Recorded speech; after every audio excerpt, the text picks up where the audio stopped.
হরে কৃষ্ণ কৃষ্ণ কৃষ্ণ হরে হরে, হরে রাম রাম রাম হরে হরে। আমাদের মন্ত্র meditation circle, আমাদের কি চলছে, আমাদের সেশন চলছে। আমরা বিশেষ করে যে সমস্ত আলোচনা আমরা শ্রী পাত্র আদেশন প্রভুর কাছ থেকে পাচ্ছি।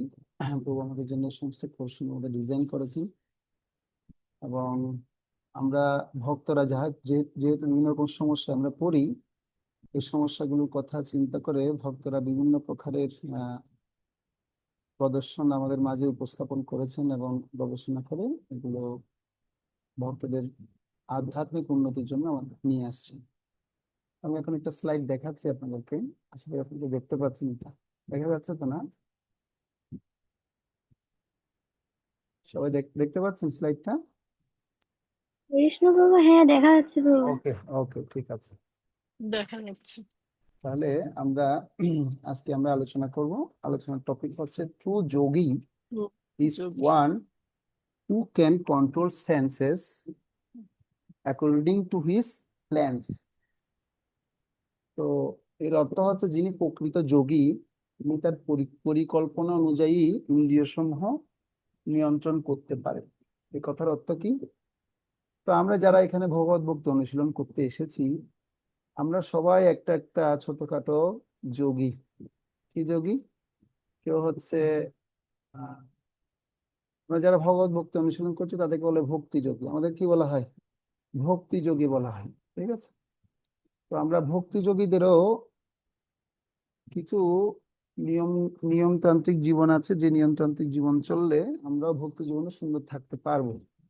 যেহেতু আমরাও এক প্রকারের যোগ অনুশীলন করছি, আমাদের যোগটা হচ্ছে শ্রেষ্ঠতম যোগ, যেটাকে বলে ভক্তি যোগ।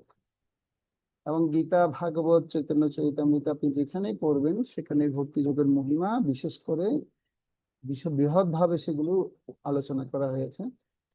কর্ম থেকে বলছে, কোটি কোটি পৃথিবীতে কর্মনিষ্ঠা আছে, যারা কর্মকেই যাচনা করে। কর্ম থেকে তার মধ্যে একজন কি আছেন? জ্ঞানী আছেন। এরকম একজন জ্ঞানী করে করে কোটি কোটি জ্ঞানী, কোটি কোটি জ্ঞানীর মধ্যে একজন শ্রেষ্ঠ ধ্যানী আছে। দেখুন এখানে ধ্যান যোগ করছে, বুঝতে পারছেন? কোটি কোটি ধ্যান যোগীদের মধ্যে একজন দুর্লভ, যিনি ভগবানকে আরাধনা করেন।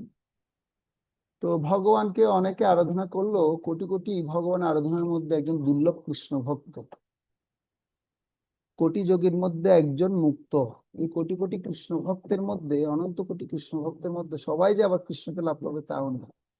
অনেক ধরনের কৃষ্ণ ভক্ত আমরা দেখতে পাই। সকালে একটু আগে কথা হচ্ছিল এখানে শিবানন্দিনী মাতাজির সাথে।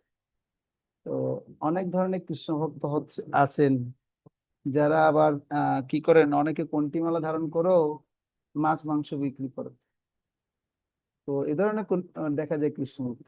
তো তার মধ্যে এরকম অজস্র অজস্র কৃষ্ণ ভক্তের মধ্যে দুর্লভ একজন কৃষ্ণ ভক্ত, যিনি ভগবানকে লাভ করতে পারে। ভগবান সেজন্য ভগবদ গীতায় বলছেন, বহুনাম জন্ম নামন্তে জ্ঞান বান মাম প্রপদ্যতে বাসুদেব সর্বমিতি সমহাত্মা সুদুর্লভ।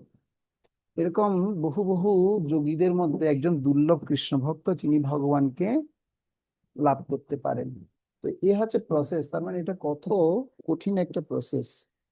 এই প্রসেস গুলোকে কিভাবে, আপনার এই প্রক্রিয়াগুলো থেকে কিভাবে সর্বোচ্চ যোগ সিদ্ধি লাভ করা যায়, সেই যোগ সিদ্ধিটা হচ্ছে কি, ভক্তি যোগ অনুশীলন করা যায়। আর এই ভক্তি যোগ অনুশীলন করতে গেলে একজন যোগী বা একজন ভক্তি যোগীর, তাকে অবশ্যই তার নিয়মতান্ত্রিক জীবন যেমন পালন করতে হবে। যেমন আমরা জানি, ভগবদ গীতার শিক্ষায় আমাদেরকে জানানো হচ্ছে, ষষ্ঠ অধ্যায়ে আমরা যারা ধ্যান যোগ অনুশীলন করেছি শুনেছেন আপনারা, বিশেষ করে আমাদের যম থেকে শুরু হয়। যম, নিয়ম, আসন, প্রাণায়াম, প্রত্যাহার, ধারণা, ধ্যান এবং সমাধি। এই যে যোগের পদ্ধতি, এই পদ্ধতি সম্পর্কে ভগবান ভগবদ গীতায় বলছেন ষষ্ঠ অধ্যায়ে। দুই প্রকারের পদ্ধতি, একটা হচ্ছে যোগ রুরুক্ষু পদ্ধতি, আর একটা হচ্ছে যোগ রুরু পদ্ধতি। যোগ রুরুক্ষু মানে হচ্ছে প্রাথমিক পর্যায়। যোগ রুরুক্ষু মানে কি পর্যায়? প্রাথমিক পর্যায়, যে পর্যায়ে হ্যাঁ সবে মাত্র নবীন সাধকরা ভগবত ভক্তি অনুশীলন করা শুরু করেছে। এই পর্যায়ের মধ্যে কি করবে? যম, নিয়ম, আসন, প্রাণায়াম, প্রত্যাহার, ধারণা, হ্যাঁ, এই পাঁচটা বিষয়কে তারা খুব সুন্দর মতো আচরণ করবেন। অর্থাৎ এই আচরণগুলো হচ্ছে কি ইন্দ্রিয় সংযম করে, ইন্দ্রিয় সংযমের সর্বোচ্চ স্তর হচ্ছে ধারণার মধ্যে তারা যেতে পারবে। আর ধারণায় যখন পৌঁছে যাবে, পৌঁছে যাওয়ার পর তখন সেই যোগী, তখন তিনি কি করবেন, তখন সেই যোগী আস্তে আস্তে ধ্যানে পৌঁছাবেন। হ্যাঁ, ধ্যান থেকে তারপর সমাধিস্থ হবেন। তো এই যে প্রসেস, সে প্রসেসটা হচ্ছে কি, প্রথম প্রসেস হচ্ছে জম। তো আমরা বিশেষ করে আজকে যে আলোচনা, সেই জম, নিয়ম এবং আসন সম্পর্কে আলোচনাগুলো আমরা করব। তো জম মানে হচ্ছে তার ইন্দ্রিয়গুলোকে তিনি কি করবেন, সংযম করবেন। কিছু বিধি নিষেধ আছে, সেই নিষেধগুলো তিনি মানবেন। নিয়ম মানে তিনি তার যে সমস্ত নিয়ম কানুনের কথা বলা হবে সেগুলো তিনি কঠোরতার সহিত পালন করবেন। হ্যাঁ, প্রাণায়াম মানে তিনি পালন করে। যেমনি আসন, আসন মানে আসনে তিনি সুন্দর মতো বসবেন, বসে এবার প্রাণায়াম চর্চা করবেন। কেন প্রাণায়াম চর্চা করবেন? তার ইন্দ্রিয়গুলোকে তিনি নিয়ন্ত্রণ করবেন। যিনি প্রকৃত যোগী তিনি তার পরিকল্পনা অনুযায়ী কি করেন, ইন্দ্রিয় সমূহকে নিয়ন্ত্রণ করতে পারেন। এটা হচ্ছে আমাদের আজকের টপিক। বুঝা যাচ্ছে কথাগুলো? না আমার কথা যদি ধরতে না পারেন আপনার প্রশ্ন জিজ্ঞাসা করবেন। তো এই ইন্দ্রিয়গুলো নিয়ন্ত্রণ করার কথা যেটা বলা হচ্ছে, তাহলে তাকে প্রাণায়াম করতে হবে। আর প্রাণায়াম করার মাধ্যমে তিনি শ্বাস প্রশ্বাস নিয়ন্ত্রণের মাধ্যমে তিনি মনকে শান্ত রাখার চেষ্টা করেন। যখন মন শান্ত হবে তখন তার হৃদয়ের মধ্যে কি হবে, তার ধারণা উদ্ভব হবে। ধারণা উদ্ভব হবে মানে তিনি ভগবান পরমেশ্বর ভগবানকে ব্রহ্মরূপে আরাধনা দেখতে পাবেন, তিনি ভগবানকে পরমাত্মা রূপে উপলব্ধি করবেন। সর্বশেষে তিনি বুঝতে পারবেন আমি দেহ নয়, আমি আত্মা। আর এই দেহ হচ্ছে ভগবানের অবিচ্ছেদ্য অংশ। আর এই অংশের কাজ হচ্ছে পুণ্যের সেবা করা, ভগবানকে তিনি সমৃদ্ধ সহকারে সেবা করতে পারবেন। এটা হচ্ছে একটা প্রসেস বা একটা প্রক্রিয়া। তাহলে এই যে ইন্দ্রিয় নিয়ন্ত্রণ সমূহের কথা বলা হচ্ছে, তাহলে তো আমাদের আগে প্রথমে জানতে হবে এই যম নিয়ম প্রাণায়ামের, এই আসন প্রাণায়ামের বিষয়গুলো। তাহলে সবচেয়ে উল্লেখযোগ্য বিষয় হচ্ছে ইন্দ্রিয় সমূহ।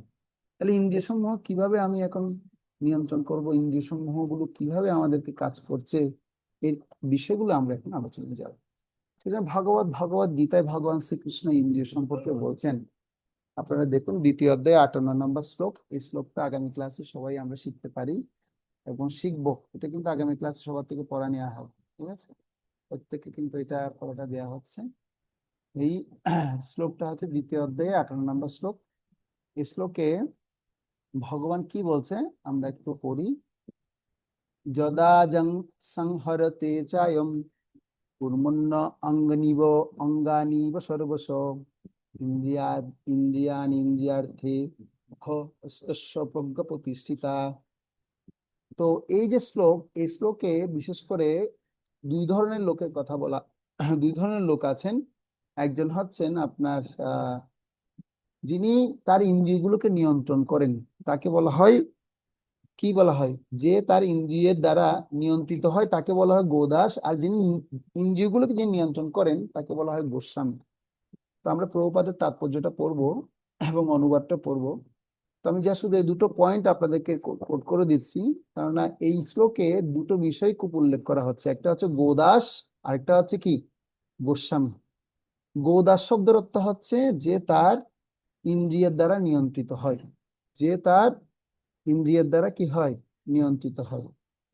আর অর্থাৎ সে ইন্দ্রিয়কে নিয়ন্ত্রণ করতে পারে না, সে তার ইন্দ্রিয়ের দ্বারাই পরিচালিত হয়। আর গোস্বামী মানে হচ্ছে যে তার ইন্দ্রিয়কে নিয়ন্ত্রণ করে, যে তার ইন্দ্রিয়কে কি করেন, নিয়ন্ত্রণ করে। উম, তাহলে আমরা একটু ভগবত গীতা পড়ি। ভগবত গীতায় ভগবান এই শ্লোকের তাৎপর্য এবং অনুবাদে প্রভুপাদদের কি মূল মিশন, প্রভুপাদ কি আমাদের থেকে চাইছেন সেটা আমরা একটু দেখি, ঠিক আছে? আশা করি সবাই দেখতে পাচ্ছেন।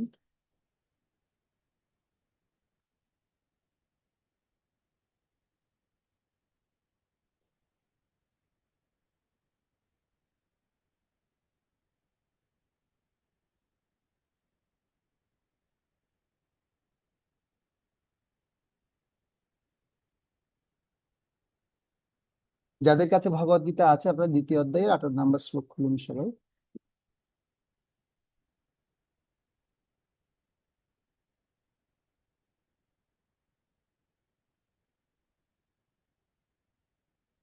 হুম।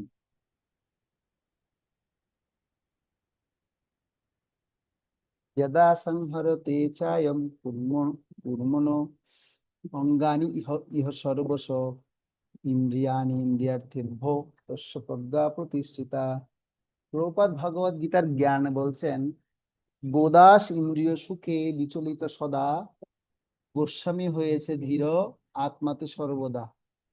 তাই সেই ইন্দ্রিয় সব পূর্ব অঙ্গ মতো, ইন্দ্রিয় ভোগার্থ সদা বিষয়ে বিরত। অতএব জানি তার প্রজ্ঞা প্রতিষ্ঠিত, সে যেন উপাধি মুক্ত গোস্বামী বিদিত। প্রভুপাদের গানটা দেখুন কত সুন্দর। প্রভুপাদ খুব সুন্দর মতো সরল ব্যাখ্যায় বলে দিলেন এই গানের মধ্যে। তো অনুবাদে কি বলছে একজন পড়ুন তো দেখি। একজন পড়ুন, শ্যামানন্দিনী মাতাজি পড়ুন তো অনুবাদটা।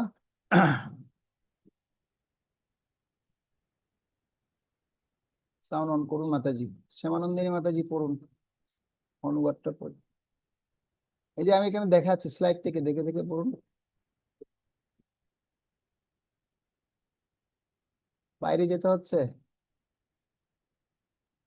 আচ্ছা তাহলে আরেকজনকে দিব। ওকে পড়ুন। হ্যাঁ, সাউন্ড অন করুন, সাউন্ড অন করুন, সাউন্ড সাউন্ড।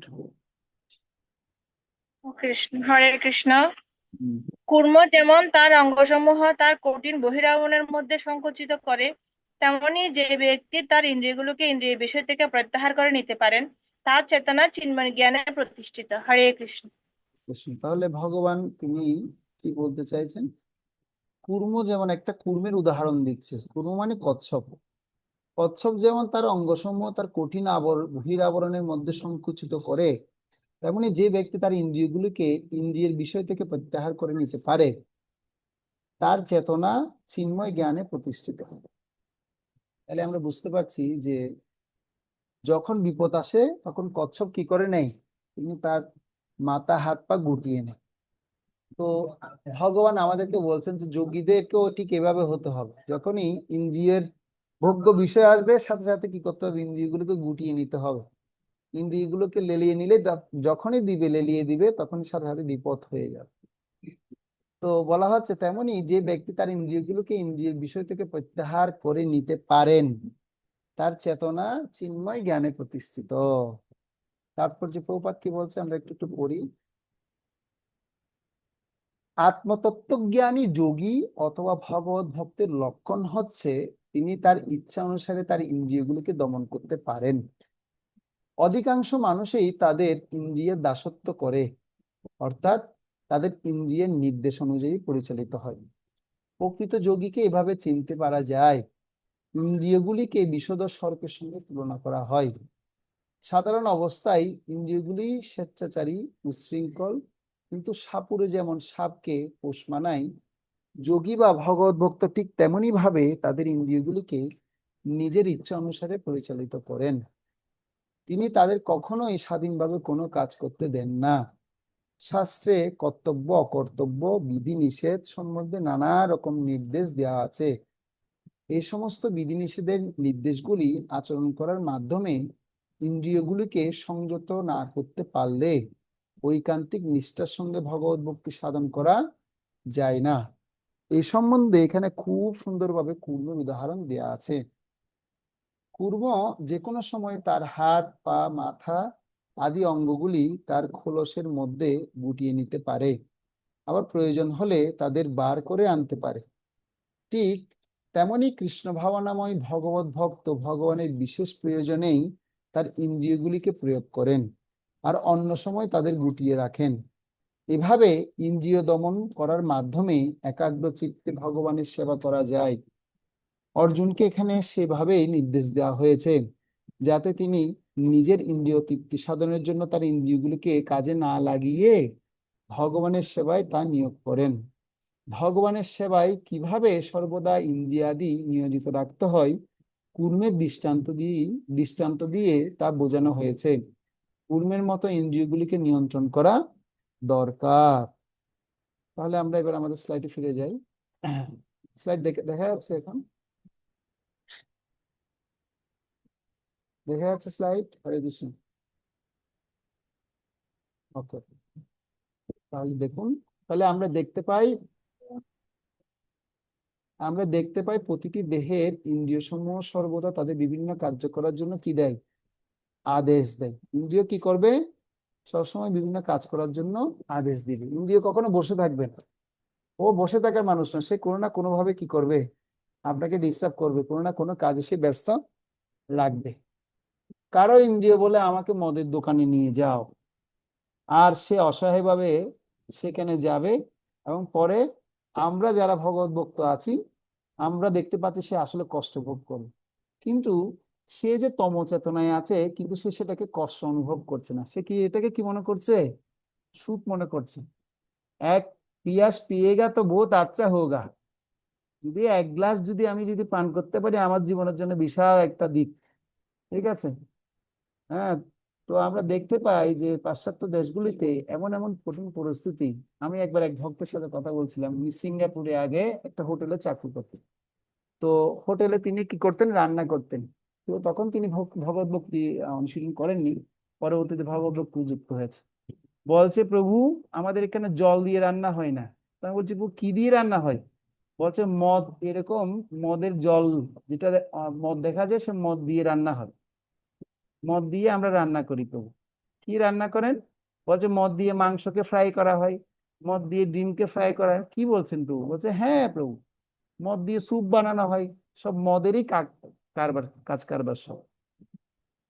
আমি বলছি, তো আপনি এত কঠিন পরিস্থিতিতে এত তম পরিবেশে ছিলেন? বলছে, হ্যাঁ প্রভু, সেখান থেকে আমরা এখন এই কৃষ্ণ ভক্তির যে টেস্ট, সেটা এখন লাভ করতে পারছি।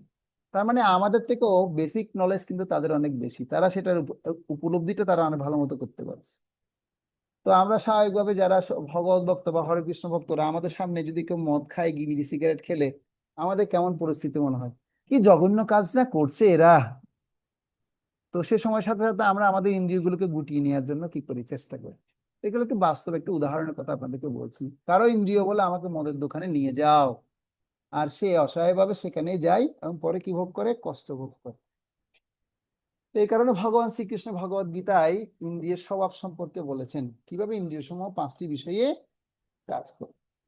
যেমন উদাহরণস্বরূপ দেওয়া হচ্ছে যে বিভিন্ন প্রাণীর উদাহরণ দিয়ে বলা হচ্ছে।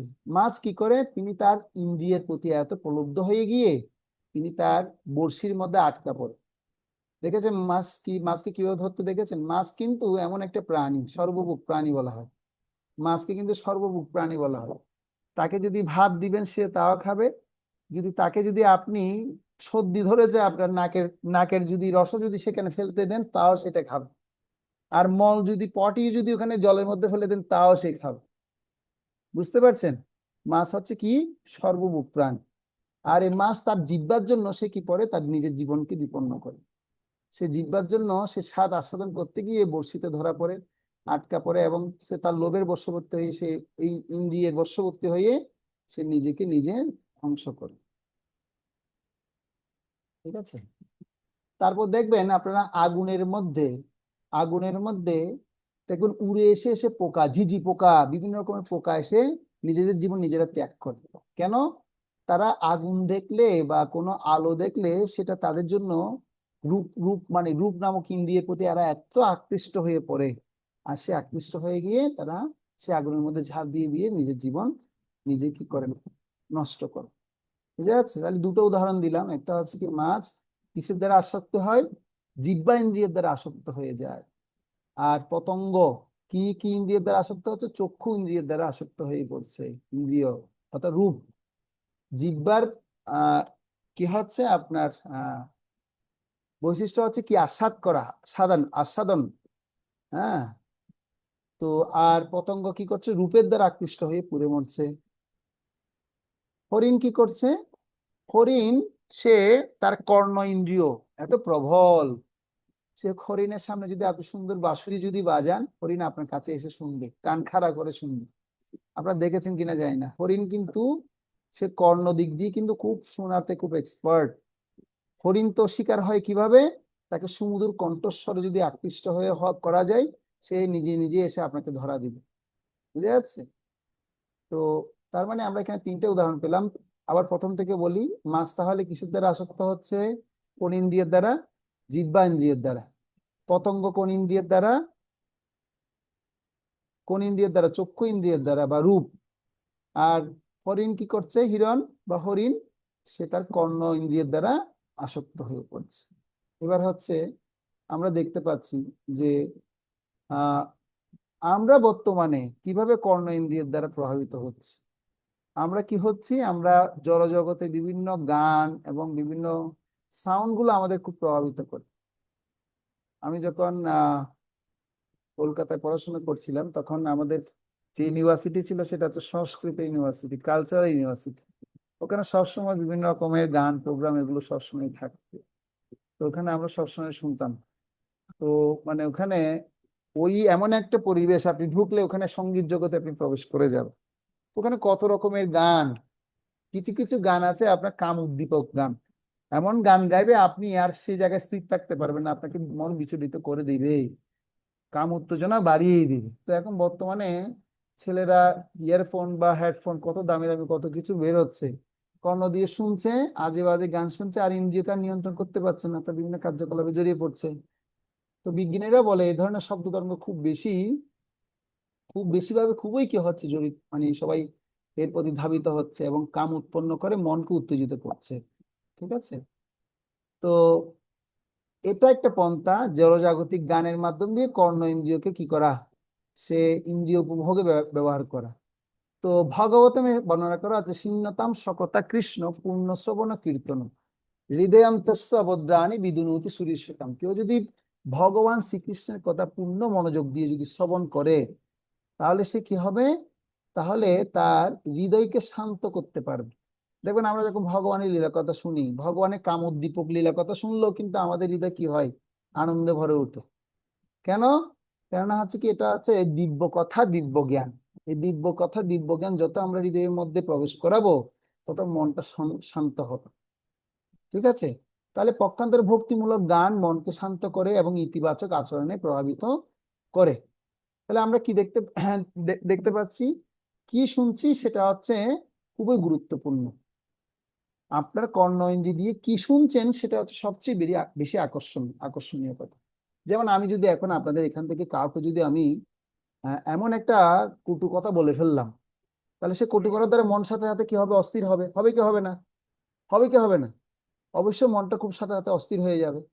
আবার যদি আমি আপনাকে প্রিয় বাক্যে যদি সত্য প্রিয় এবং হিতকর বাক্য যদি বলি, আপনি সেই বাক্যের দ্বারা অবশ্যই কি হবেন? আকৃষ্ট হবেন। এটা হচ্ছে প্রসেস। সেজন্য আমরা কি দেখছি এবং কি শুনছি সেটা হচ্ছে বড় বিষয়। চোখ দিয়ে আমরা যা দেখছি, মন্দ কিছু দেখছি না মন্দ কিছু শুনছি না মন্দ কিছু বলছি। সেজন্য প্রবাদে একটা কথা আছে, মন্দ কিছু বলবে না, মন্দ কিছু শুনবে না, মন্দ কিছু খাবে না, মন্দ কিছু দেখবে না। তো যে সমস্ত বস্তু দেখলে আমাকে ইন্দ্রিয়তে খুব সাময়িক আনন্দ দিচ্ছে কিন্তু পরক্ষণে দুঃখ দিচ্ছে, সেটাকে বলা হচ্ছে ক্ষণস্থায়ী আনন্দ। সেটাকে কি বলা হয়? ক্ষণস্থায়ী আনন্দ। তো সেজন্য আমাকে এমন কিছু শব্দ শুনতে হবে, শব্দের সংস্পর্শে যেতে হবে, হ্যাঁ, এমন কিছু বস্তু দেখতে হবে যেগুলো আমার হৃদয়কে কি করছে না? চাঞ্চল্য তৈরি করছে না, আমার মনটাকে শান্ত রাখছে। যেমন এই যে আমি কিছু ছবি আপনাদেরকে এখানে দেখাচ্ছি, দেখতে পাচ্ছেন? যদি কেউ ভগবান শ্রীকৃষ্ণের, রাধা কৃষ্ণের, লক্ষ্মী নারায়ণ, রাম সীতার যদি সুন্দর রূপ যদি দর্শন করে, তবে তার হৃদয়ে কি হবে? সদ্ভাবনার উদয় হয়। হয় কি হয় না? আমরা যখন ভগবানের সামনে যাই, ভগবানকে যখন দর্শন করি, বিগ্রহ যখন দর্শন করা হয়, তখন আমাদের হৃদয় শান্ত হয়ে উঠে কি উঠে না? তখন আমাদের সমস্ত পাপ প্রবৃত্তির কথা কি আর মনে পড়ে? পাপ প্রবৃত্তির কথা মনে পড়লো, সাথে সাথে জিহ্বার মধ্যে কামড় দিয়ে ওঠে, "এই, ভগবানের সামনে এরকম আসছে।" তার মানে বোঝা যাচ্ছে কি আমাদের একটা সাত্ত্বিক একটা শুদ্ধতার দিক বা পবিত্রতার স্থান রয়েছে, যেখানে কি হবে? হ্যাঁ, ভগবানের যত বিগ্রহ আমরা দর্শন করব, চোখ দিয়ে কার দর্শন করতে বলছে? ভগবানের বিগ্রহ দর্শন করার কথা বর্ণনা করা হচ্ছে। হস্ত দিয়ে কি করতে বলছে? হস্ত বা তক্ষ দিয়ে, হস্ত দিয়ে ভগবানের মন্দির মার্জনের কথা বলা হচ্ছে। ত্বক দিয়ে ভগবত ভক্তকে আলিঙ্গন করার কথা বলা হচ্ছে। জিহ্বা দিয়ে ভগবানের প্রসাদ আস্বাদনের কথা বলা হচ্ছে। আর চোখ দিয়ে যেহেতু আমরা ভগবান কিভাবে দর্শন করব, তখন আমাদের চোখের ইন্দ্রিয় তৃপ্তি মিটে যায়। হ্যাঁ, তো এরকম খুব সুন্দর সুন্দর লীলা আছে আমরা দেখতে পাই। সাউথ ইন্ডিয়াতে অনেক সুন্দর এরকম লীলা আছে, যে মানে ভগবানকে শুধুমাত্র অপলক দৃষ্টিতে দর্শন করে ভগবত ধামে চলে গেছে। শুধু ভগবানকে এক পলক দর্শন করার মাধ্যম দিয়ে শুধু চিন্তা করেছেন। আবার অনেকে আছেন ধ্যানের মাধ্যমে শুধু চিন্তা করতে করতে ভগবানের রূপ অঙ্কন করে করে হৃদয়ের মধ্যে ভগবানের কাছে ফিরে গেছে। এরকম অনেক লীলা আমরা দেখতে পাই। তো বলা হচ্ছে এই জন্য হৃদয়ের মধ্যে সদ্ভাবনা তখনই উদয় হবে যখন আমরা সৎ বস্তুর সান্নিধ্যে যাব। ভগবানের রূপকে বলা হয় সচ্চিৎ আনন্দময় রূপ। ভগবানের রূপকে কি বলা হয়? সচ্চিদানন্দ বিগ্রহ, অনাদি রাধে গোবিন্দ সর্বকারণ কারণম। ঈশ্বর পরম কৃষ্ণ সচ্চিদানন্দ বিগ্রহ, অনাদি রাধে গোবিন্দ সর্বকারণ কারণম। ভগবানের বিগ্রহ যখন কেউ দর্শন করবে, ভগবানকে যখন কেউ দর্শন করবে, তার মধ্যে তিনটা বৈশিষ্ট্য ফুটে উঠবে: সৎ, চিৎ, আনন্দ। সৎ, চিৎ, আনন্দ। সৎ মানে শাশ্বত সনাতন। সেই বদ্ধ জীব বুঝতে পারবে আমি আসলে কি নয়, আমি দেহ নয়, আমি আত্মা। এই আত্মা কার অংশ? ভগবানের অবিচ্ছেদ্য অংশ। সেটা সেই আমি, আমার স্বরূপ হচ্ছে সে সনাতন শাশ্বত, আমার কখনো মৃত্যু হবে না। তখন সেই ভয়টা থেকে সে মুক্ত হবে, শোক নামক ভয় থেকে মুক্ত হয়ে যাবে। চিৎ মানে জ্ঞানময়, তার এই জ্ঞানটা যখন হবে আমি দেহ নই, আমি আত্মা, তখন সে সব সময় সর্ব অবস্থাতে সমস্ত বস্তুর মধ্যে তিনি ভগবানকে দর্শন করতে পারবে। গাছের মধ্যে ভগবানকে দেখবে, একটা কুকুরের মধ্যে সে ভগবানকে দেখবে, যেটা আমরা গত ক্লাসে শ্লোকে শিখেছিলাম। ব্রাহ্মণী গভী হস্তিনী শুনি চৈব সপাকেচ পণ্ডিত সমদর্শিনী। পণ্ডিত ব্যক্তিরা তারা কি করেন? তারা সমস্ত জীবের মধ্যে পরমাত্মাকে দর্শন করতে পারেন। এটা আমাদের গত ক্লাসের ক্লাস ছিল।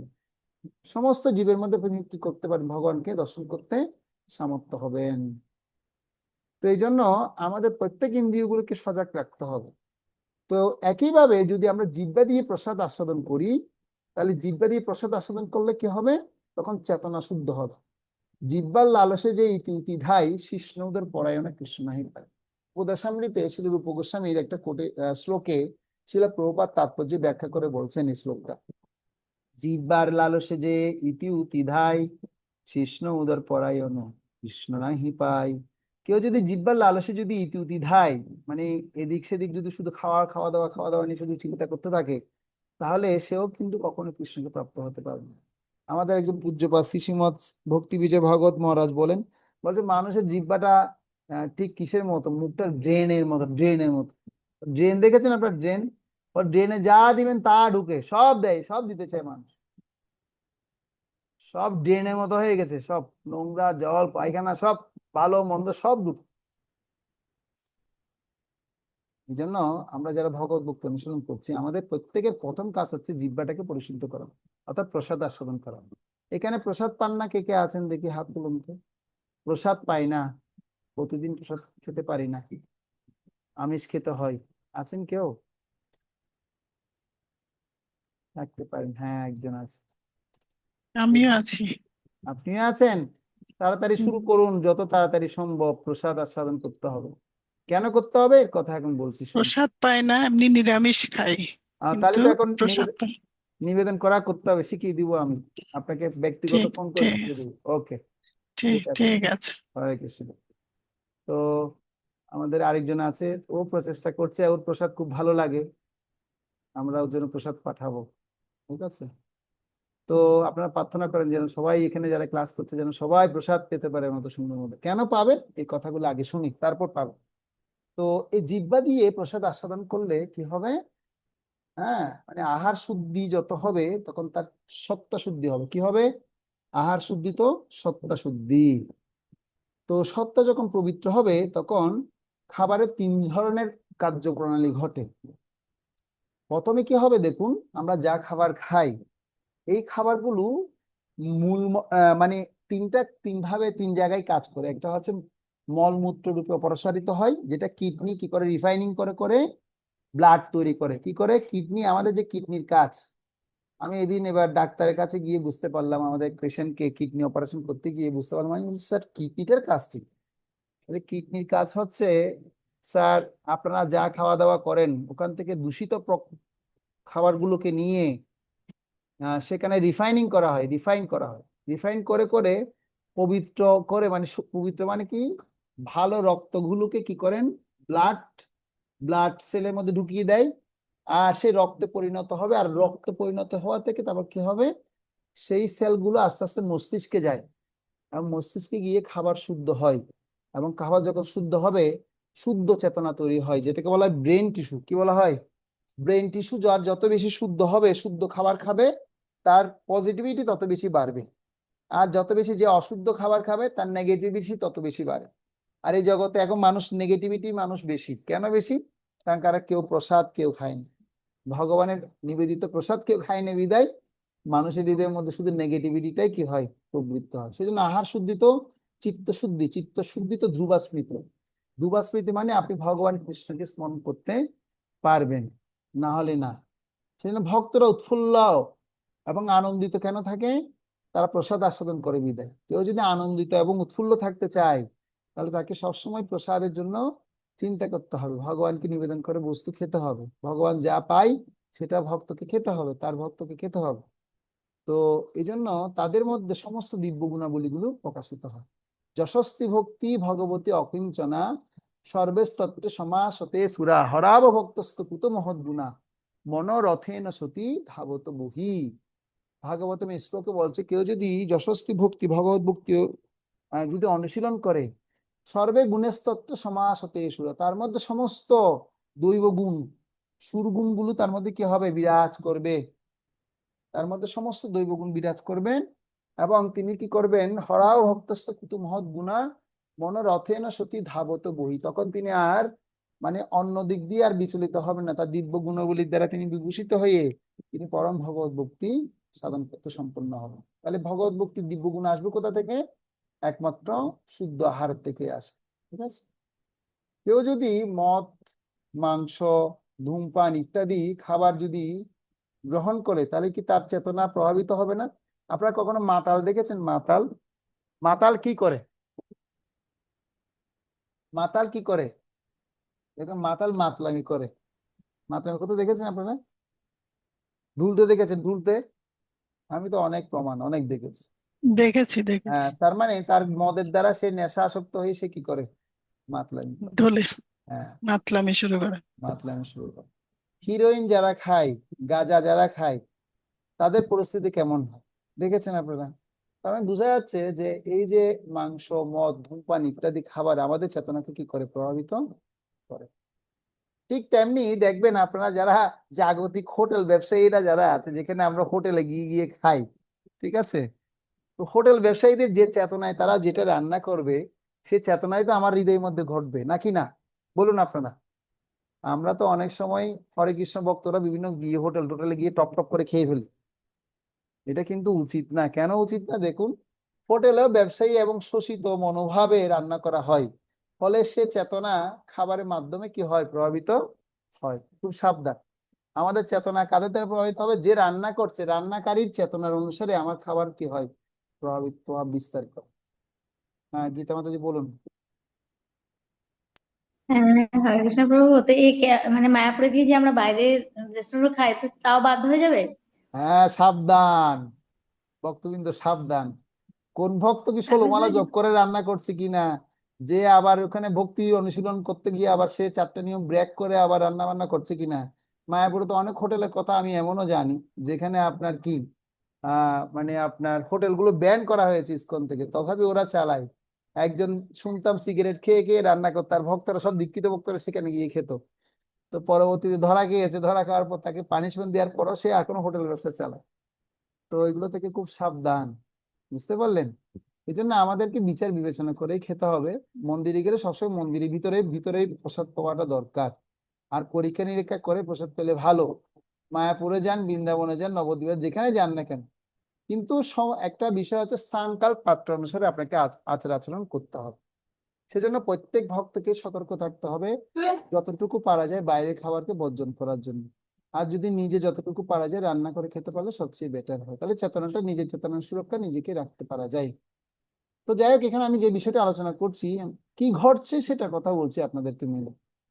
তো আপনারা অন্যভাবে নেবেন না। যেটা ঘটছে, ঘটনাটা আপনাদেরকে বোঝানো হচ্ছে যে আসলে এইভাবে চেতনা সম্পূর্ণ ব্যক্তি যদি হাতে রান্না যদি আমি খাই, তাহলে আমারও সেই চেতনা তৈরি হবে। তো স্বাভাবিক। হ্যাঁ, ফলে সে চেতনা খাবারের মাধ্যমে প্রভাবিত হয়, তাহলে আপনি আর হরিনাম করতে পারবেন না। এটা তো স্বাভাবিক, এটা অস্বাভাবিক কোনো কথা না। তো আমরা যা খাই, যা দেখি, যা শুনি, যা ধ্যান গ্রহণ করি, যা স্পর্শ করি সেগুলি খুবই গুরুত্বপূর্ণ। আমার মনে পড়ে ছোটবেলায় আমি আমার একটা ব্রাহ্মণ টিচারের জন্য হাই স্কুলে পড়তাম। ব্রাহ্মণ টিচারের জন্য ম্যাডাম আমাকে বললো, এ শিমুল, যাও না আমার জন্য একটু দুপুরে 1 প্লেট খাবার নিয়ে আসো।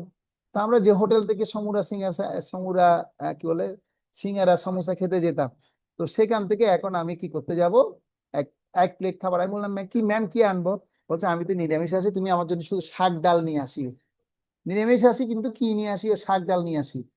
তো এখন আমি সে হোটেলে গেলাম, বললাম, ও ভাই তোমাদের এখানে নিরামিষ কি আইটেম আছে দাও। বলছি ঠিক আছে, শাক আছে, সবজি আছে, দিচ্ছি। এখন সে পলিথিনের মধ্যে ঢুকাচ্ছে কি চামচ দিয়ে, সেটা এখন বললে আপনার মাথা হেট হয়ে যায়। সে কি করছে, সে গরুর মাংস থেকে চামচটা নিয়েছে, নিয়ে এবার কি করছে, সে শাক ঢুকিয়েছে এবং সবজি ঢুকিয়েছে। এগুলো আমার সামনে প্রত্যক্ষ প্রমাণ, আমি উপলব্ধি কথা বলছি আপনাদের। তাহলে কে কোন চেতনায় আছে, এবং সেই চেতনায় তাহলে কিন্তু ইয়া নিরামিষ খেলো না আমিষ খেলো? তাহলে এই হোটেলে খাবার কি তার জন্য প্রসিদ্ধ হয়েছে, তার জন্য কি বরাদ্দ এটা? বলুন। তাহলে আর কিসে নিরামিষ আসি? তাহলে এই চেতনায় নিরামিষ আসি হয়ে কোনো লাভ আছে? লাভ। আমার এখনো নাম আছে, আমার সেই স্কুলের ম্যাডামের নাম, যাক নামটা বলছি না, যেহেতু আবার কখনো যদি ভিডিও এটা রেকর্ড শুনে তাহলে আবার ম্যাম মনে কষ্ট নিবে। ঠিক আছে। তো যাই হোক, এটা হচ্ছে বললাম যে মূল বক্তব্যের বিষয় হচ্ছে আমরা যা খাই, যা দেখি, যা শুনি, যা গ্রহণ করি, যা স্পর্শ করি, সেগুলি খুব গুরুত্বপূর্ণ। দেখবেন যেখানে সদাচার ভাবে ভোগ লাগানো হচ্ছে, ওগুলো দেখলে আপনার শ্রদ্ধা ভক্তিটা কেমন লাগবে? আলাদা বাড়বে কি বাড়বে না? বাড়বে কি বাড়বে না? অবশ্যই আমার চেতনাটা বাড়বে। সেজন্য আমাদের সবসময় ভোগ নিবেদন করে করে ভগবানের দিব্য প্রসাদ আস্বাদন করতে করা উচিত। সেটা কৃষ্ণ আমাদেরকে বলছেন কিসের মতো হতে হবে, এরকম হোটেলে গেলে একটু কচ্ছপের মতো রূপ নিতে হবে। আরে বাবা কি রান্না করছে দেখি দেখুন। আমি আরেকটা আপনাদেরকে আমার উপলব্ধি কথা বলি। আমি গিয়েছিলাম একবার আমাদের মহারাজ পূজ্যপাত শ্রী শ্রীমৎ ভক্তি পুরুষোত্তম স্বামী মহারাজের সাথে বদ্রীনাথ ধামে গেছিলাম। তো ওখানে একটা বিদেশ থেকে টিম আসছে। আর সেই টিমের ওরা, মানে ওরা অনেকে এখানে দীক্ষিত ভক্ত এসে ভক্ত আছে, কিন্তু ওরা একটা রান্না টিমকে ঠিক করেছে। আর সেই রান্না টিমের ব্যক্তিগুলো ওরা কি করে, এরকম কি বলে মালিশওয়ালা জিনিস খায়, তারপরে খেয়ে দিয়ে তারা রান্না বান্না করে। এখন তো অবস্থা আমার, তো একবার আমি প্রথমেই মনে করি, ও ওয়াও, অনেক সুস্বাদু আইটেম ওখানে দিয়ে দেওয়া হয়েছে। আর সুস্বাদু আইটেম গুলো মানে প্রায় 8-10টা আইটেম সাজানো আছে। গিয়ে প্রথম বেলা গিয়ে কপ কপ করে খেয়ে নিয়েছি। পরের দিন সকালবেলা আমি আর জব করতে পারছি না। আমি বললাম, ও মহারাজ, মহারাজ আমার তো সকালে আজকে জব করতে একটু কষ্ট হচ্ছে মহারাজ, এখানে যারা রান্না করছে এরা এরা কি মহারাজ আপনার আমাদের স্নিগ্ধ সদাচারী কেউ? বলছে, এখন কিছু বলো না শাস্ত্র, আমি তো দেখিনি, তবে আমরা ওখানে যাই, গিয়ে তারপর দেখে বুঝতে পারবো। এবার গেলাম কোথায়, বদ্রীনাথ ধামে। যখন রান্না করছে দেখেছি, সে রান্নাকারী যারা ছিলেন সবাই এক একজন হচ্ছে এরকম নিরামিষাশী, কিন্তু ওই ওই ওই অবস্থায় আছে। বুঝতে পারছেন কি বলতে চাইছি?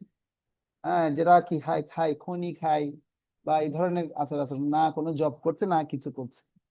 এখন আমি বললাম, মহারাজ আমি তো আর পেটে আর আমার খাবার ঢুকবে না, এখন আমি কি করতে পারি? বলছো, তাহলে দেখো তুমি কোনো রান্নার ব্যবস্থা করতে পারো কিনা। আমি তো আমার তো এখন আর খাবার ঢুকবে না, তুমি যা আমাকে বর্ণনা দিলে, আমি বর্ণনা মাতা যে মহারাজ আপনি এদিক থেকে দেখুন দেখুন দেখুন, এখন দেখলে বুঝতে পারবেন। বলছে, হায় হায় কি বলছো, এত কঠিন পরিস্থিতি। আমি বলছি, হ্যাঁ মহারাজ এই পরিস্থিতি এখন কি করবো মহারাজ। বলছে, ঠিক আছে তাহলে তুমি দেখো কোনো অ্যারেঞ্জ করতে পারবে কিনা। তারপর কষ্ট বিষ্ট করে আমি আর মহারাজ রান্না বান্না করে মোটামুটি আমরা 7-8 দিন ওখানে কাটিয়ে দিলাম। তো এ হচ্ছে পরিস্থিতি। কারণ আপনি যা দেখবেন, দেখার পরে আপনার চেতনা সেভাবে তৈরি হয়ে যাবে। তো সেই চেতনায় আপনাকে আর খেতে ইচ্ছে করবেন। সেজন্য ভক্তদের ক্ষেত্রে এটা খুব গুরুত্বপূর্ণ বিষয়, যে আপনি যেটা খাচ্ছেন, যা দেখছেন, যা শুনছেন, যা গ্রহণ করছেন, এই স্পর্শগুলি খুবই গুরুত্বপূর্ণ। হম। তো এটা একটু আমরা ভক্তরা সবাই একটু কি করবো, সেই জন্য ভগবান আমাদেরকে সতর্ক হতে বলছে, সতর্ক হয়ে যেতে হবে। মানুষ ভুল একবার করবে, কিন্তু বারবার যেন ভুল না করে। ও কৃষ্ণ বলছেন আমাদের কচ্ছপের মতো হওয়া উচিত। কচ্ছপের হওয়ার মতো উচিত মানে কিরকম? মায়া যখন কৃষ্ণ ভাবনার বিরুদ্ধে আক্রমণ করে, তখন ইন্দ্রিয়গুলিকে গুটিয়ে নিতে হবে। তো গান্ধীজির পন্থা অনুসরণ করতে হবে। গান্ধীজির পন্থা মানে কি, তিনিও তাই করতেন। যা ভালো তা গ্রহণ করতেন, আর যা ভালো নয় তা থেকে বিরত থাকতেন। ঠিক আছে। তো দেখুন, কচ্ছপ তার অনুকূলে চড়ে বেড়ায়, ঠিক তেমনি ভক্ত কৃষ্ণ ভাবনার উন্নতির লক্ষ্যে সব ধরনের কার্য করেন। বুঝতে পারছেন? কচ্ছপ যেভাবে তিনি তার অনুকূল, একটা হচ্ছে অনুকূল বিষয় আর একটা হচ্ছে প্রতিকূল বিষয়।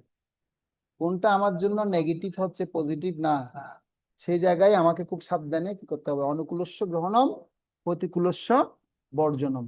প্রতিকূল বিষয় কি করতে হবে, বর্জন করতে হবে, আর অনুকূল বিষয় গ্রহণ করতে হবে। ঠিক আছে? তো সেজন্য এখানে একটা ভারতবর্ষের একটা মন্দিরের ছবি কি করা হয়েছে, ভারতের কুলাপুরের মহালক্ষ্মী মন্দিরে কচ্ছপের প্রতিমূর্তি। কেন? মন্দিরে সব ইন্দ্রিয় সজাগ থাকতে হবে, মানে ইন্দ্রিয়গুলোকে নিয়ন্ত্রণ করার জন্য এই মন্দিরটা এমনভাবে ডিজাইন করা হয়েছে।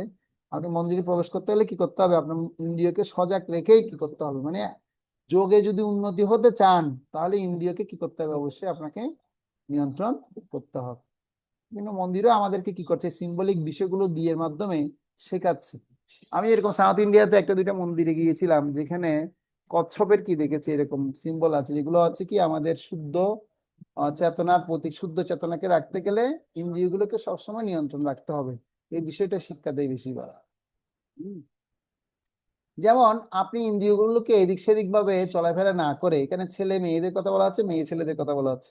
আপনি ভক্ত মেয়ে বিয়ে করে অর্জুনের মতো গৃহস্থ গোস্বামী হতে পারেন, এই নয় যে আপনি গৃহস্থ হলে যে গোস্বামী হতে পারবেন না, তাই না। যে কৃষ্ণ তত্ত্ববেত্তা সেই গুরু হতে পারে। গোস্বামী মানে আপনি, আপনি গৃহস্থ জীবনে আপনারা আছেন, অনেকে ম্যাক্সিমাম গৃহস্থ জীবনে আছেন, তো আপনারা আপনাদের ইন্দ্রিয়গুলোকে দমন করতে পারেন, দমন করে আপনারা নিয়ন্ত্রণ করে আপনারা কি হতে পারেন, গোস্বামীর মতো আচরণ করতে পারেন। হম, গোস্বামী হতে পারেন আপনি। তো যদি ইন্দ্রিয় উত্তেজিত হয় তাহলে আপনি কি করুন, সৎভাবে বিবাহ করুন, বিবাহ করে আপনি গৃহস্থ হন, অসুবিধার কিছু নেই। হম। আধুনিক যুবকেরা কি করছে, ভয়ানক ভাবেই কষ্ট পাচ্ছে। কেন কষ্ট পাচ্ছে? কারণ ইন্দ্রিয় নিয়ন্ত্রিত নয়। সিগারেট খাচ্ছে, মাদকাসক্ত হচ্ছে, লিকার পান করছে, হ্যাঁ, তারপর কি করছে, বহু সঙ্গীর সহিত অবৈধ যৌনসঙ্গ করছে, ইন্টারনেট পর্নোগ্রাফিতে আসক্ত হয়ে আত্মহত্যা করছে। আমরা দেখতে পাচ্ছি না এখন? সেগুলো ঘটছে কি ঘটছে না, প্রতিনিয়ত ঘটছে। ভারতবর্ষে এখন আমেরিকাকে ছাড়িয়ে দিয়েছে ভারতবর্ষ। আমেরিকা থেকে এখন বেশি সুসাইডের হার ভারতবর্ষে। মানে এই কার্যক্রমে এখন খুব কি হয়েছে, এক্সপার্ট হয়ে গেছে, এক্সপার্ট।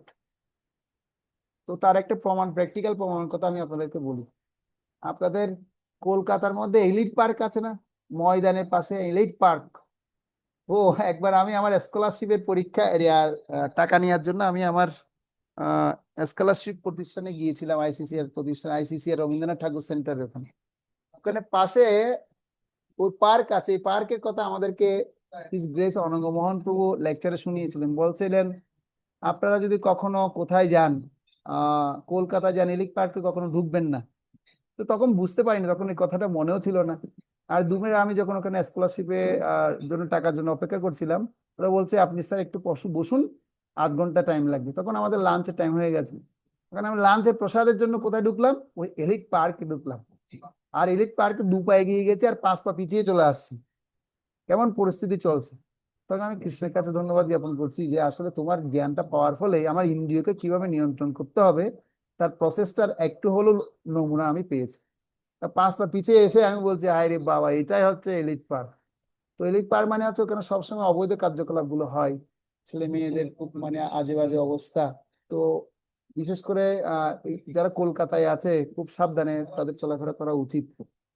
কারণ যথেচ্ছাচার ভাবে জীবনযাপন হচ্ছে, এখন সংযত নেই। যারা ইয়াংরা আছো, সঠিক কি মিথ্যা বলাকা ঠিক বলছি? হ্যাঁ, হ্যাঁ প্রভু। হ্যাঁ, তো খুব সাবধানে চলাফেরা করতে হবে। কেননা ইন্দ্রিয়গুলো হচ্ছে এত দুষ্ট, কখন যে আমার মনকে কি করবে, বিচলিত করবে তার নেই ঠিক। ঠিক আছে? তো সেই জন্য দেখতে পাচ্ছি সিগারেট খেয়ে, মাদকাসক্ত হয়ে, লিকার পান করে, বহু সঙ্গীর সহিত অবৈধ যৌনসঙ্গ করে, ইন্টারনেট পর্নোগ্রাফির প্রতি আসক্ত হয়ে আত্মহত্যা করছে প্রতিনিয়ত।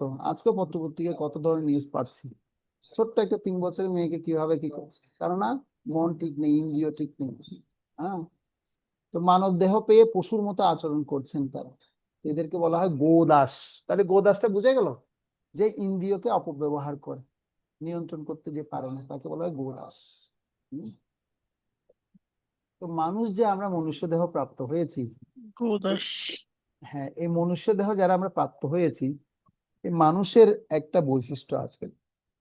মানুষের বৈশিষ্ট্য সম্পর্কে শ্রীমৎ আহ ভাগবতম, এটা হচ্ছে আপনার মহাভারতের একটা গল্প পর্বের একটা শ্লোক। এই শ্লোকে বলছে, আহার ও নিদ্রা ভয় মৈথুনঞ্চ সামান্য ম্যাত দৎ পশুভির নরানাম ধর্ম হি তেষাম অধিকো বিশেষ ধর্মনাহীনা পশুবি সমানা। এই শ্লোকটা অনেকেরই কম বেশি মুখস্থ আছে। আমার মনে পড়ে আমি প্রথম 2008 কি 9 সালের দিকে মনেশ্বর আনন্দিনী মাতাজিকে এই শ্লোকটা শিখিয়েছিল, তাই না? হ্যাঁ, আহার নিদ্রা ভয় মৈথুনঞ্চ এই শ্লোক। তো এই যে শ্লোকে বর্ণনা করা হচ্ছে মানুষ এবং পশুর মধ্যে কি পার্থক্য, বলছে কোনো পার্থক্য নেই। আহার, নিদ্রা, ভয় এবং মৈথুন চারটা প্রবৃত্তি মানুষের যেমন আছে, পশুদের মধ্যে সেম ভাবে আছে, সঠিক ভাবে আছে, 1% কম নেই। আরো মানুষ থেকে নিকৃষ্ট, পশুর থেকে নিকৃষ্ট হচ্ছে মানুষরা। মানুষের মাংস মানুষ খাচ্ছে, কিন্তু পশুরা সেটা করে না। এই জন্য মানুষকে তাহলে সৃষ্টির সেরা জীব হলো কিভাবে মানুষ? একটাই শুধু গুণ আছে, সেই গুণটা হচ্ছে ধর্মহি তেষাম অধিক বিশেষ পশু সমান। একটাই ধর্মীয় বৈশিষ্ট্যের জন্য মানুষ নিজেকে ইনকোয়ারি করতে পারে, অনুসন্ধান করতে পারে যে আমি কে, কোথা থেকে আসছি, কেন আমি তো কষ্ট পাচ্ছি, মৃত্যুর পর কোথায় যাব। এই বিষয়টা যে অনুসন্ধান করতে পারছে তাকে বলা হচ্ছে মানুষ। মান যোগ হুশ, মানে তার হুশ আছে এই সম্পর্কে যে আমি দেহ নই, আমি আত্মা, আমার এখন উপরের দিকে উঠতে হবে। আর যার হুশ নেই তাকে বলা হচ্ছে পশু। পশুবি সমান, সে পশু সমতুল্য। সে মানুষ হয়ে তাকে কি করতে হবে, সেজন্য যে মনুষ্য জীবন পেয়েছে সে মনুষ্য জীবনকে কাজে লাগাতে হবে। পুষ মানে কি, তিনি দেহ এবং আত্মার পার্থক্যটা বিবেচনা করে তিনি কি করবেন, তিনি দেবতাদের মতো দৈব গুণ আচরণ করবেন। যশস্তি ভক্তি ভগবতী অকিঞ্চনা সর্বেস্তত্ত্বে সমাসতে সুরা হরাব ভক্তস্ত কুত মহৎ গুণা মনে রতেন সতী ধাবত বহি। এই কেউ যদি ভগবত ভক্তি অনুশীলন করবে তাদের দেবতাদের মতো সমস্ত দিব্য গুণগুলো কি হবে, সে প্রাপ্ত হবে। এই বিষয়ে কোনো কি নেই, কোনো সন্দেহ নেই।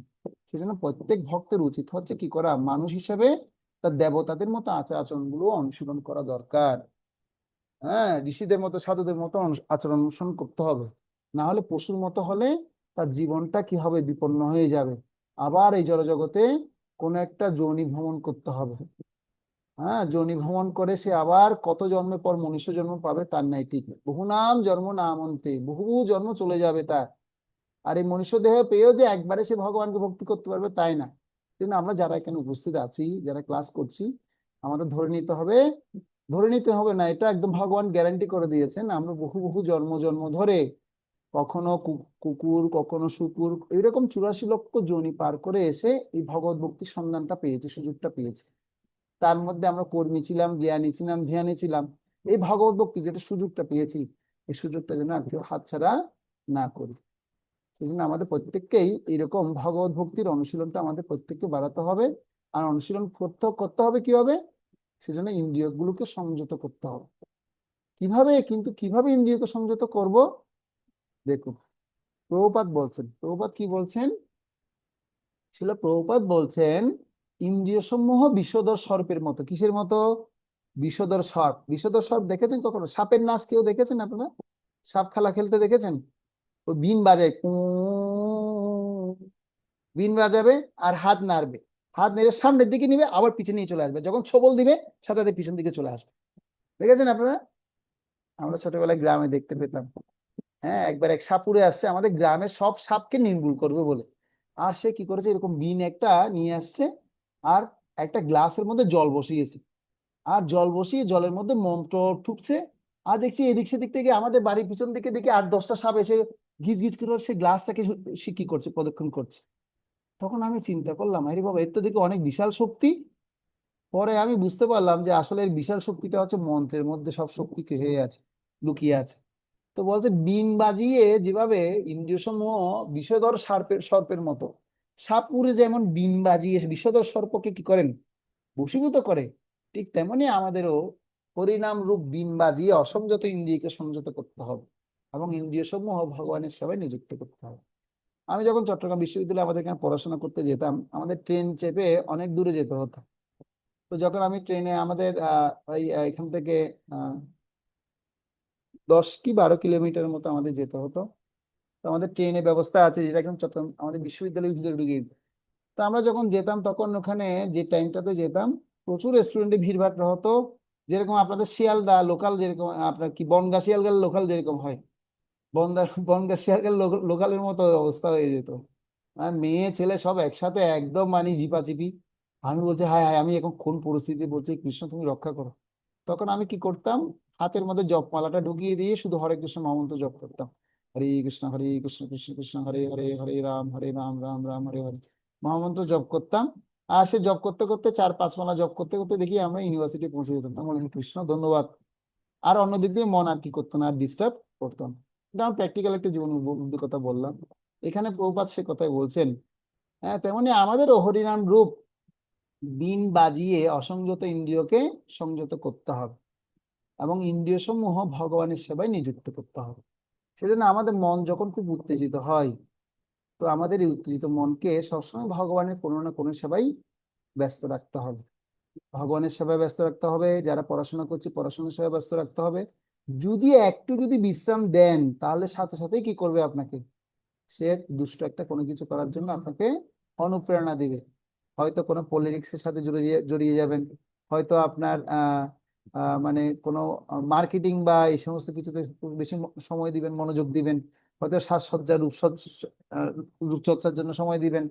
এগুলোতে আপনারা বেশি এঙ্গেজ হয়ে যাবে। কিন্তু সঠিকভাবে কৃষ্ণ নামে থাকতে হলে আমাদের যতটুকু নিট, একটা হচ্ছে নিট NEED, নিট মানে প্রয়োজন, আরেকটা হচ্ছে গ্রিট GREED, মানে একটা হচ্ছে লোভ। কোনটা আপনার প্রয়োজন সেটা বুঝতে হবে, আর কোনটা লোভ সেটা বুঝতে হবে। এই দুইটা বিষয় বুঝলে তখন আপনি আপনার জীবনকে সফল করতে পারবেন। ঠিক আছে? তো এরপর কি বলা হচ্ছে, যেমন একটা উদাহরণ দেওয়া হচ্ছে যে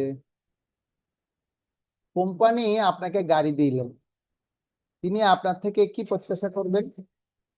কোম্পানি যে আপনাকে গাড়ি দিয়েছেন, সে গাড়ি দিলে কোম্পানি থেকে আপনি কি প্রত্যাশা করবেন? কোম্পানি আপনাকে কি প্রত্যাশা করবে? গার্লফ্রেন্ড নিয়ে সমুদ্র তীরে ভ্রমণের জন্য দিয়েছেন আপনাকে গাড়িটা? হ্যাঁ, নাকি কিসের জন্য দিয়েছে? চাকরিতে যাওয়ার জন্য দিয়েছে। একমাত্র কোম্পানির উদ্দেশ্যে গাড়িটা ব্যবহার করতে দিয়েছে, তাই নয় কি? তাহলে আমরাও যদি আমাদের মানব দেহটা পেয়েছি, মানব দেহটা কে দিয়েছে তাহলে? ভগবান দিয়েছেন। তো ভগবান যেহেতু আমাদের মনুষ্য দেহটা দিয়েছেন, এই মনুষ্য দেহটা তাহলে সঠিক উপযোগ করতে হবে কি হবে না? না ইন্দ্রিয় তৃপ্তিতে আমরা সবসময় মশগুল থেকে জীবন কাটিয়ে দিয়ে দিয়ে দেওয়াটাই সার? কোনটা? অবশ্যই আমাদের প্রত্যেককে কি করতে হবে, দুর্লভ এই মানব জন্ম পায়া কি করো ভাবনা কেহ, এবে না বুঝিলে যশোদা সুত চরমে পরিবে লাজ।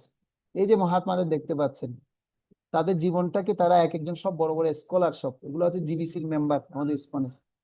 ঠিক আছে? তারা এক একজন বড় বড় সুপার সুপার কে স্কলার সব। আর এই সমস্ত স্কলার ভক্তরা তারা কি করেছেন, তাদের নিজ জীবনকে, সমস্ত জীবনকে কৃষ্ণনামিতের জন্য ব্যয় করেছেন। আর ব্যয় করে তারা তাদের জীবনকে সফল করেছে। হ্যাঁ, তো আমাদের তাদের ইন্দ্রিয়গুলোকে সব সময় ভগবানের সেবায় লাগিয়েছেন, এবং লাগিয়েছেন, লাগাচ্ছেন, এবং ভবিষ্যতেও অনেক হাজার হাজার লাখ লাখ ভক্তদেরকে তৈরি করে দিচ্ছে। এখানে সবাই আপনারা কম বেশি সমস্ত মহারাজদের জানেন, চিনেন। ভানুস্বামী মহারাজ হচ্ছে আমাদের জ্যোতিষ আচার্য। ইসকনের যত গবেষণা হবে জ্যোতিষীর সমস্ত তিনি করেন, ভানুস্বামী মহারাজ। রাধানাথ মহারাজ হচ্ছে ইন্দ্রিয়ের নিয়ন্ত্রণে একটা একদম পুরা প্রতিভু মহারাজ। তার নিমিত্তে তার কাছে যে সমস্ত শিক্ষার্থীরা আছে সব হচ্ছে বড় বড় ডাক্তার, ইঞ্জিনিয়ার, সব স্কলার। ছিল লোকনাথ স্বামী গুরু মহারাজ, কীর্তন সম্রাট বলা হয়। হ্যাঁ, এটা হচ্ছে বিজ্ঞান স্বামী মহারাজ, যিনি আপনার পুরা ডক্টরেট করা। ঠিক আছে? তারপরে এই দিন এই যে বদ্রীনারায়ণ মহারাজ, উনি কিছুদিন আগে দেহ রেখেছেন। কত কিছু করেছেন ওনারা ইসকনের জন্য। এখানে সব বড় বড় এক একজন স্কলার সব। তো তারা তাদের ইন্দ্রিয়গুলোকে কৃষ্ণ সেবায় কি করেছেন, এবার ব্যবহার করেছেন বিদায় তারা এই জগতের মধ্য থেকে তারা নিজেদের সুখ খুঁজে খুঁজে পেয়েছেন এবং অন্যদেরকে সুখী করছেন। এবার ভগবান যে মানব দেহ দিয়েছেন, সে ভগবত সেবার উদ্দেশ্যে আমাদেরকে কি করতে হবে? হ্যাঁ, এই জীবনকে কাজে লাগাতে হবে। যে যতটুকুই পারেন, 1% হলেও কেউ যদি কৃষ্ণনামিত এই জগতে প্রচার এবং প্রসার করেন, তিনি কিন্তু সফল। আপনি আপনার একজন সৎ বন্ধুকে বলুন যে তুমি একটু কৃষ্ণ ভক্তি অনুশীলন করো, কৃষ্ণ এমন, ভগবান হচ্ছেন এমন, ভগবানের স্বরূপ এমন। আপনি বলুন, দেখবেন আপনার মনুষ্য জীবন সার্থক হবে। ইন্দ্রিয় দিয়ে অনেক কিছু আজে বাজে করতে ইচ্ছে করবে, মন্দ কিছু বলবো না, মন্দ কিছু শুনবো না, মন্দ কিছু দেখবো না, মন্দ কিছু খাবো না, এরকম প্রতিজ্ঞা কৃষ্ণের কাছে করুন, দেখবেন কৃষ্ণ আপনার জন্য ব্যবস্থা করবেই। এই যতন্তস্য ধীরব্রত, ধীরব্রত হয়ে যখন কেউ করবে, কৃষ্ণ অবশ্যই আপনাকে হেল্প করবেই। হ্যাঁ, এই জন্য আমরা সেই বিষয়টা মনে রাখবো। সকলকে ধন্যবাদ জ্ঞাপন করছি। হরে কৃষ্ণ। এবার আজকের এই ক্লাসের আলোকে কারো কোনো প্রশ্ন বা মন্তব্য থাকলে আবার আপনারা করতে পারেন। বুঝতে পারলেন আজকের টপিক সবাই?